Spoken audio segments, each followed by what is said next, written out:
Et si je te disais que les jeunes pousses de sapin contiennent plus de vitamine C qu'une orange, est-ce que ça te surprend? Aujourd'hui, je vous amène dans ma forêt pour vous aider à identifier le sapin et vous montrer les jeunes pousses. Parce qu'on est en juin et ici dans les Laurentides, ben c'est la période de récolte pour les jeunes pousses. Pour ceux qui ne me connaissent pas, je suis Mélanie Ricard-Quirion, phytochimiste, spécialiste de la chimie des plantes et j'ai un blog qui s'appelle Herba Simple pour vulgariser les informations en lien avec les principes actifs des plantes médicinales. Donc, avant de récolter quoi que ce soit, on va s'assurer qu'on a vraiment le bon arbre. Et donc là, on veut récolter du sapin, donc on veut s'assurer que c'est vraiment bien du sapin. Donc, une des choses à regarder, là, ici, on a un petit sapin tout petit, donc j'ai pas les bulles sur le tronc, mais sinon, il y a des petites bulles de résine sur le tronc. Donc, il faut regarder l'écorce pour voir s'il y a des petites bulles. Il y a plusieurs autres types de conifères. L'écorce est vraiment différente. Donc, si on regarde les aiguilles, ben les aiguilles ici sont plates, hein, sont planes. On peut pas les rouler entre les doigts. On voit bien qu'ils sont aplatis. Ensuite de ça, le bout est quand même arrondi. Il pique pas lorsqu'on y touche. Et les jeunes pousses sont vert tendre comme ça. Donc, c'est cette partie-là qu'on veut récolter. Elle a un goût vraiment particulier au printemps. Ça goûte pas du tout la même chose que la partie verte foncée. Dernier petit indice intéressant, c'est que si on tourne les aiguilles de l'autre côté, on peut voir des petites lignes blanches. Ici, j'ai une petite épinette. C'est vraiment celle qu'on confond le plus souvent avec le sapin. Ce qu'on remarque, c'est que les aiguilles sont tout autour de la branche. Donc, ils sont pas disposés de gauche à droite sur la tige, sur la jeune branche. C'est qu'il y en a vraiment tout le tour. Et le bout est piquant. Donc, on peut voir au toucher qu'il est piquant. Donc, ça, c'est une épinette. C'est aussi comestible, mais ça n'a pas la même saveur. Et ici, les jeunes pousses sont déjà beaucoup plus vertes. Donc, ces jeunes pousses sortent beaucoup plus tôt que le sapin. Et vous pouvez les récolter aussi. Et celui a tendance à perdre ses aiguilles au séchage. Donc, ils vont s'éparpiller partout dans votre séchoir. Ici, je vais juste un petit peu plus loin. On a la pruche qui peut ressembler au sapin, mais les aiguilles sont beaucoup plus petites là, en dimension. Et elle aussi, on pourrait la récolter pour faire des infusions. Les belles jeunes pousses vertes ici sont vraiment succulentes, sont délicieuses et sont comestibles. Ici, j'ai un spécimen d'IF du Canada. C'est avec ce spécimen-là qu'il faut surtout pas confondre le sapin. Là, ici au Canada, cette espèce-là pousse au sol. On voit que c'est des petites branches directement au sol. Des fois, elle pourrait être confondue avec des branches de sapin qui sont les plus basses. Donc, si on a des petits arbustes comme ça au sol, faut se méfier.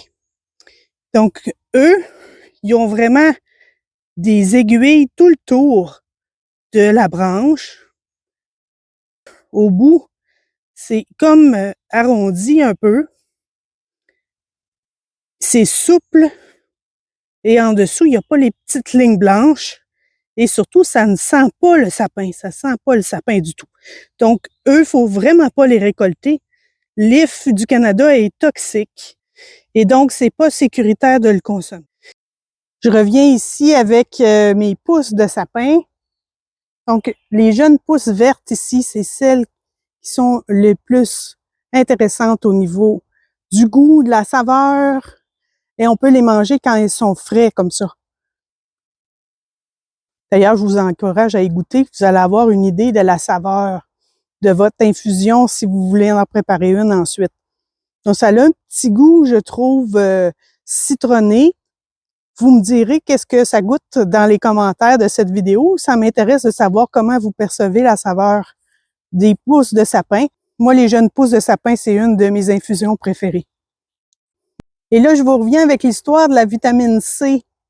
Quand j'étais jeune, dans les cours d'histoire, on nous racontait que Jacques Cartier avait traversé l'Atlantique, est arrivé en Amérique, et là, tout l'équipage et lui-même souffraient du scorbut. Et donc, c'est une carence en vitamine C. Et on leur avait servi des infusions de conifères, et ça les avait guéris. Ensuite, on a établi que c'était la vitamine C des conifères qui avait soigné le scorbut.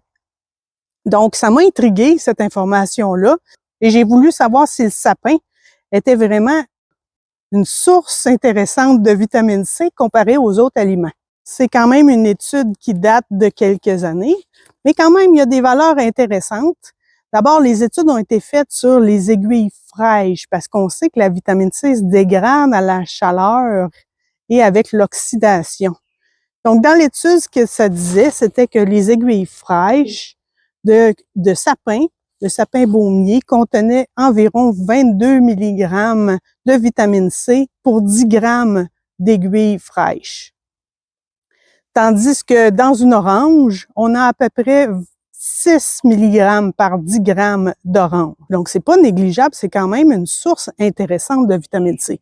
Mais il faut pas oublier que c'est vraiment rapporté par rapport aux aiguilles fraîches. Et donc, si on fait sécher nos aiguilles au séchoir pour les consommer plusieurs mois plus tard, c'est sûr que la teneur en vitamine C n'est pas la même. Donc, même si on sèche nos aiguilles à basse température dans le déshydrateur, c'est l'oxygène qu'il y a dans l'environnement qui va venir dégrader la vitamine C. Et on observe ça aussi pour les aliments lorsqu'on les fait déshydrater.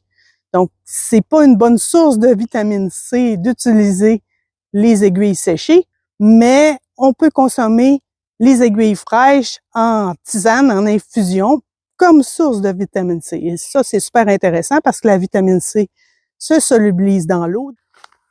Alors, pour préparer une tisane de sapin, on va prendre 1 à 2 cuillères à thé de jeunes pousses fraîches qu'on va découper pour les mettre en tout petits morceaux pour mieux extraire ce qu'il y a à l'intérieur. On va les tremper dans l'eau chaude et on va laisser infuser au moins 10 minutes. Et on va couvrir pour s'assurer que les huiles essentielles ne se volatilisent pas. Parce qu'il n'y a pas juste de la vitamine C dans les aiguilles de sapin, il y a beaucoup de composés aromatiques qui sont volatiles. Donc, on veut les conserver dans notre infusion. Les composés aromatiques donnent la belle saveur au sapin, mais aussi plusieurs propriétés médicinales. Donc, on parle de propriétés au niveau de santé respiratoire, c'est un décongestionnant, aussi un tonique immunitaire. On peut se servir autant en infusion qu'en bain vapeur et aussi en huile à massage. Donc, on peut en faire des huiles à massage pour les douleurs musculaires. Et le sapin est aussi un déodorant, autant en consommation en interne qu'en utilisation externe.